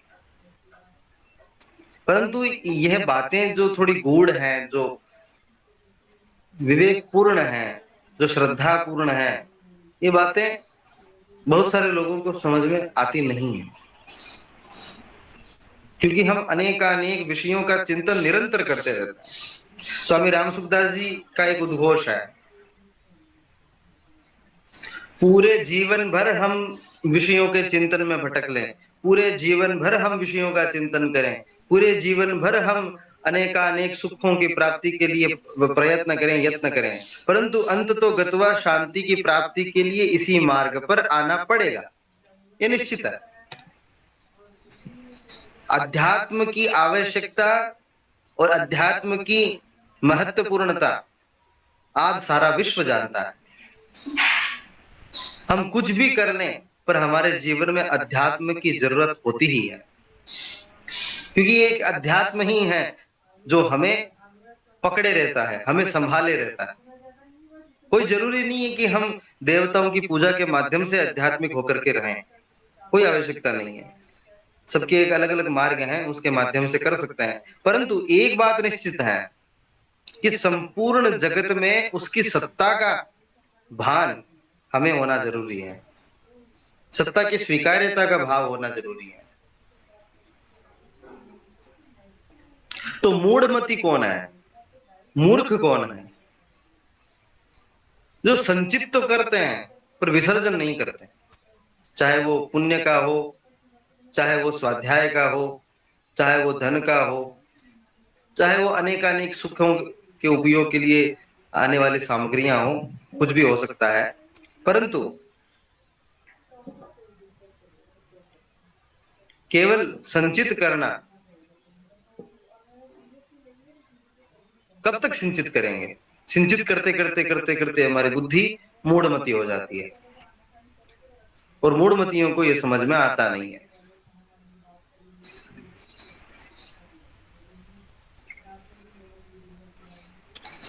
अव्यक्तम व्यक्तिमापन्नम मन्यन्ते माम बुद्धयः परम भावम जानन्तो ममाव्ययम अनुत्तमम।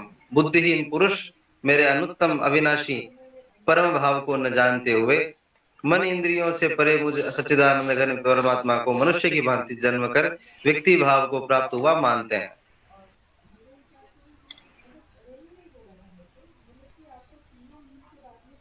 जो बुद्धिहीन है वह परमात्मा को इस प्रकार का समझते हैं कि परमात्मा के दो हाथ हैं, परमात्मा के दो आंखें हैं, पर वो अनंत हैं। हम पर कृपा करने के लिए और हमें संभालने के लिए परमात्मा इस पृथ्वी पर अनेकानेक अवतारों के माध्यम से जन्म लेते हैं। 11वें अध्याय में अर्जुन ने यही कहा था कि मैंने आपको इतना विशाल, इतना विराट नहीं समझा था, तभी तो मैंने ये दिखाया है तुझे।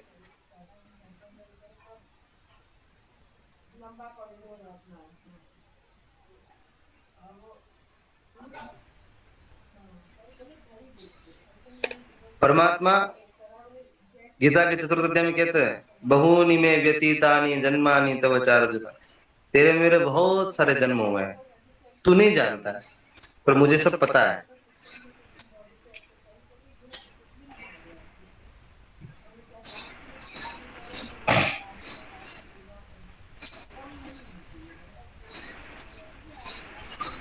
इसलिए अपनी बुद्धि को निरंतर स्वाध्याय के शस्त्र के माध्यम से तीक्ष्ण करते जाएं, और अनेकानेक स्वाध्याय के मार्ग से हम प्रयास करके बुद्धि को परमात्मा की ओर लेते जाएं, कर्म योग की ओर लेकर के जाएं। यह आवश्यक है।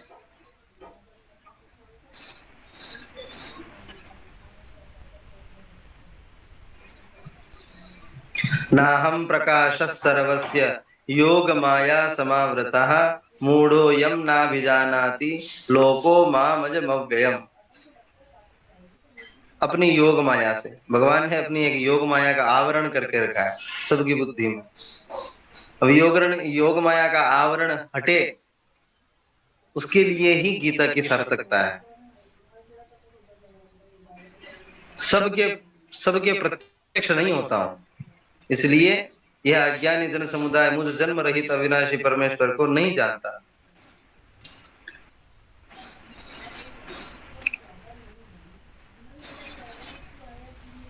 मुझको नहीं जानता का मतलब दो प्रकार से है। जो अद्वैत सिद्धांतवादी हैं उनके लिए मुझको नहीं जानता बोले तो स्वयं को नहीं जानता, ऐसा होता है। जो द्वैत सिद्धांतवादी हैं उनके लिए यहाँ पर दो हैं, परमात्मा और आत्मा, यानी कि एक जीव परमात्मा की सत्ता के रूप में उनको नहीं जानता।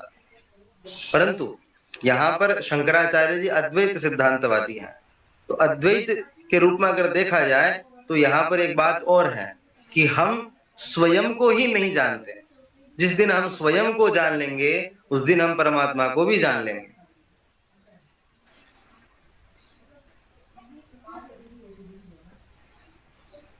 देवी भागवत में एक सुंदर वृतांत आता है कि सुखदेव जी, देवी भागवत के सुखदेव जी और श्रीमद् भागवत के सुखदेव जी में थोड़ा अंतर है। देवी भागवत के सुखदेव जी विवाह करना नहीं चाहते, वेदव्यास जी चाहते हैं कि उनका विवाह हो। तो इन सारी वाद विवाद में उनको जनक जी के पास में भेजा। तो जनक जी तो विवाहित हैं और राजा हैं, विदेह राज हैं। तो सुखदेव जी ने वहां पर अपने सारे के सारे संशय प्रकट किए कि आप किस प्रकार के विदेह राज हो सकते हैं। मुझे तो कहीं से लगता नहीं है कि आप तो राजा भी हैं, न्याय भी देते हैं, तो आपको एक के साथ अन्याय भी करना होता है, एक के साथ न्याय करना होता है। और न्याय देने के लिए आपको क्रोधित भी होना पड़ेगा, क्योंकि जो दंडित है उसको दंड देने के लिए क्रोधित होना पड़ता है। तो इस प्रकार की उन्होंने बहुत सारे उदाहरण दिए। तो काफी सारी वाद विवाद चले। उसके बाद में उन्होंने एक बात कही, उसकी पहली सीढ़ी में आपको बताता हूं। पहली बात उन्होंने ये कही कि हमारे जीवन में अवस्थाओं के अनुसार उसके रस अलग अलग होते हैं। हमारे जीवन के अवस्थाओं के अनुसार, शरीर की अवस्थाओं के अनुसार उसके रस जो हैं अलग अलग होते हैं। बाल्यकाल का रस अलग है, युवावस्था का रस अलग है, प्रौढ़ावस्था का अलग है, वृद्धावस्था का अलग है। तो उन रसों को प्राप्त करते हुए अगर हम कर्म योग के माध्यम से, सेवा भाव के माध्यम से अगर हम आगे बढ़ेंगे तो हम कहीं भी अटकेंगे नहीं। जिस प्रकार ब्रह्मचर्याश्रम में हमें संपूर्ण अध्ययन करना चाहिए, गृहस्थाश्रम में हमें सुखोपभोग के साथ साथ परमात्मा की सेवा, जनता की सेवा, समुदाय की सेवा और शास्त्रों की, परमात्मा की सेवा के लिए हमें ये सारे कर्म करने चाहिए, और एक परिवार की उन्नति के लिए भी हमें कार्य करना चाहिए।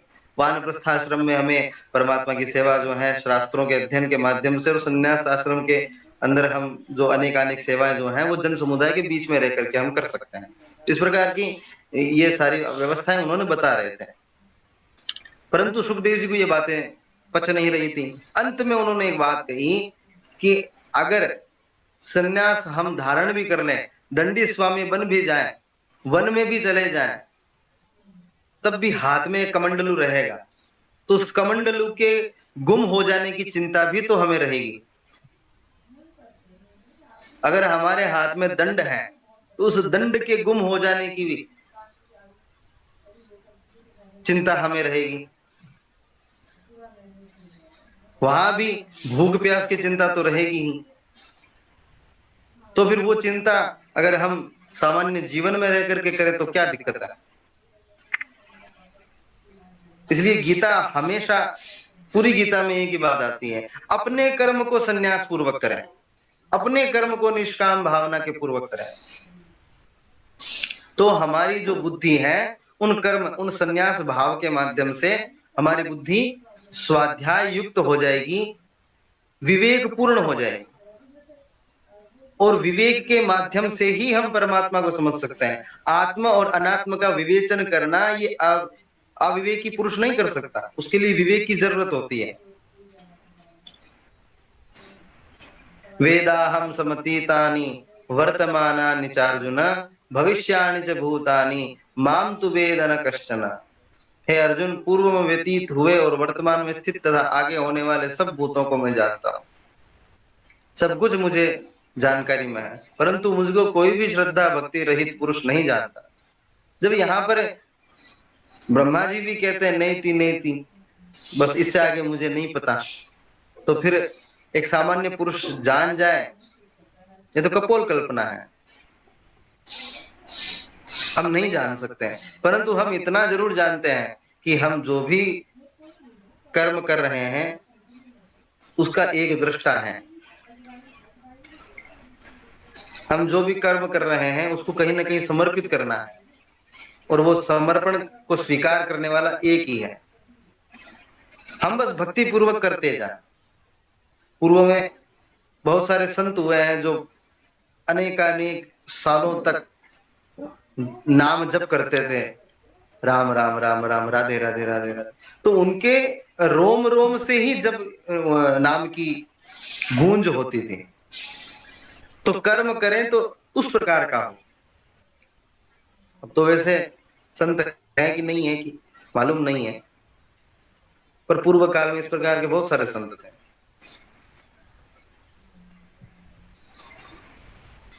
इसलिए अपनी बुद्धि को स्वाध्याय युक्त रखें, निरंतर निध्यासन करते रहें, निरंतर चिंतन करते रहें।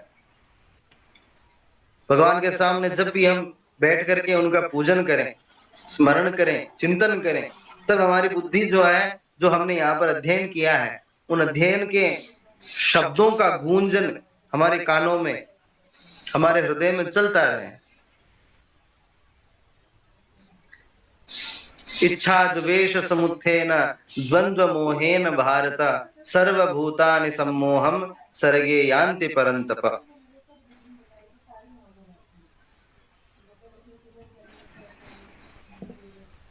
इच्छाओं की प्राप्ति के पीछे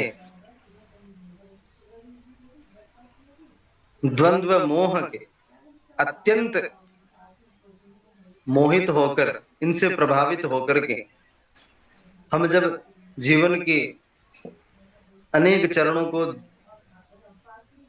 जीवंत करते हैं, तब हमारी बुद्धि ज्ञान को पचाने के लिए असमर्थ हो जाती है। इसलिए स्वामी विवेकानंद जी कहते हैं कि इच्छा शक्ति हो, इच्छाएं ना हो, जीवन को जीने की इच्छा शक्ति हो, कर्म करने की इच्छा शक्ति हो। अनेक इच्छाएं हमारे जीवन में इच्छा शक्ति को कमजोर कर देती हैं, कार्य करने की क्षमताओं का हरण कर लेती हैं। इसलिए जीवन में अनेक इच्छाएं ना रखें, शक्ति अपने आप बढ़ने लगेगी।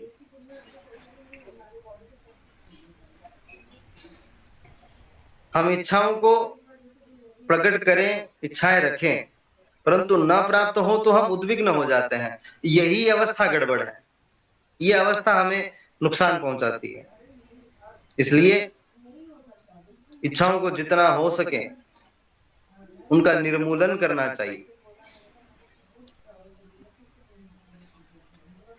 तृष्णा युक्त बुद्धि हमारे कर्म करने की क्षमताओं को कमजोर बना देती है, और फिर हम उस ज्ञान को प्राप्त भी नहीं कर सकते। येषां त्वन्तगतं पापं जनानां पुण्यकर्मणां ते द्वंद्व मोह निर्मुक्ता भजन्ते मां दृढ़व्रता। जो द्वंद्व मोह से निर्मुक्त हो जाते हैं, इच्छाओं से निर्मुक्त हो जाते हैं, वही व्यक्ति मुझे प्राप्त कर सकते हैं। जिस दिन हम इस प्रकार की अवस्था को प्राप्त कर लेंगे, उस दिन से परमात्मा हमारे सामने ही प्रकट है।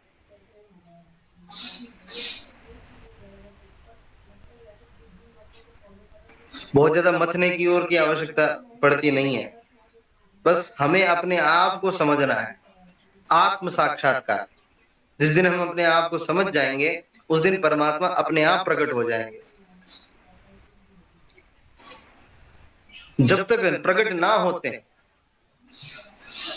तब तक हम परमात्मा की कर्म योग के माध्यम से सेवा करें, और जिस दिन प्रकट हो जाएंगे उस दिन कोई कर्म शेष रहेगा ही नहीं, कोई भी कार्य शेष नहीं रहेगा।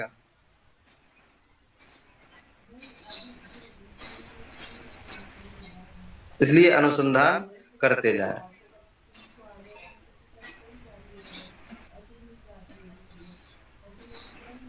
जरा मरण मोक्षाय मामाश्रित्य यतन्ति ये ते ब्रह्म तद विदुः कृत्स्नम् अध्यात्मं कर्म चाखिलम्। पुनरपि जननं पुनरपि मरणं पुनरपि जननी जठरे शयनं भज गोविंदं भज गोविंदं गोविंदं भज मूढ़मते। इस संसार में ये सारा चक्र माया के बल पर चल रहा है। पुनरपि जननम पुनरपि मरणम पुनरपि जननी जठरे शयनम। आते हैं जाते हैं और फिर से जननी के उदर में शयन करते हैं। इसलिए शंकराचार्य जी कहते हैं भज गोविंदम, अरे गोविंद का भजन करो, हे मूढ़मती गोविंद का भजन करिए।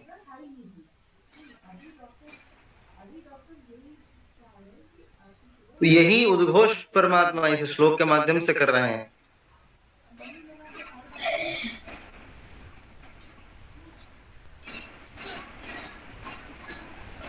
इसलिए हम जो भी कार्य करें परमात्मा को साक्षी रख करके करें, तुम्हारा निश्चित कल्याण होगा।